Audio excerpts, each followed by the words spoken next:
భారీ వరద ప్రవాహంతో నిర్మల్ జిల్లాలోని కడెం ప్రాజెక్ట్ డేంజర్ జోన్లోకి వెళ్ళిపోయింది. దీంతో మొత్తం 18 గేట్లు ఎత్తి జలాలను కిందికి వదులుతున్నారు. ఇన్ఫ్లో 2.30 లక్షల క్యూసెక్లు, అవుట్ఫ్లో 2.78 లక్షల క్యూసెక్లుగా ఉంది. పూర్తిస్థాయి నీటి మట్టం 700 అడుగులు కాగా ప్రస్తుతం 695 అడుగుల వద్ద కొనసాగుతుంది. ఉమ్మడి నిజామాబాద్ జిల్లాలో 2 రోజులుగా కురుస్తున్న వర్షాలకు జిల్లాలోని ప్రాజెక్టులు, చెరువులు, కుంటలు జిలకలు సంతరించుకున్నాయి. పలు మండలాల్లో నీరు రోడ్లపైకి వచ్చి రాకపోకలకు అంతరాయం ఏర్పడింది. ప్రాజెక్టులు నిండడంతో అధికారులు నీటిని దిగువకు విడుదల చేశారు. కామారెడ్డిలో అత్యధికంగా 240 మిల్లీమీటర్ల వర్షపాతం నమోదైంది.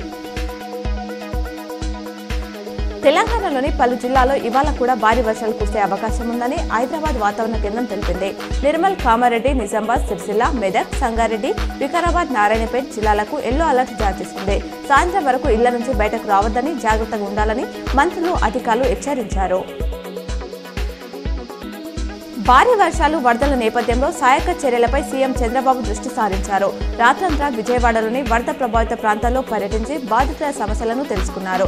సింగ్ నగర్, కృష్ణలంక, పెర్రి, ఇబ్రహీంపట్నం, జూపూడి ప్రాంతాల్లో వరద ఉధృతిని పరిశీలించారు. బాధితులకు ధైర్యం చెప్పారు, ఆహారం అందజేశారు.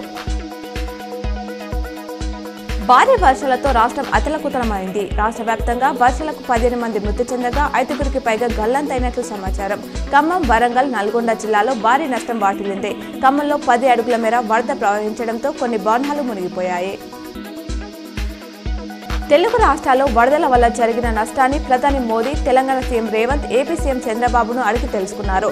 ఇద్దరితో ఫోన్లో మాట్లాడారు. ప్రాణ నష్టం జరగకుండా అప్రమత్తంగా వ్యవహరించినందుకు రాష్ట్ర ప్రభుత్వ యంత్రాంగాలను మోదీ అభినందించారు. హెలికాప్టర్లను పంపిస్తామని హామీ ఇచ్చారు.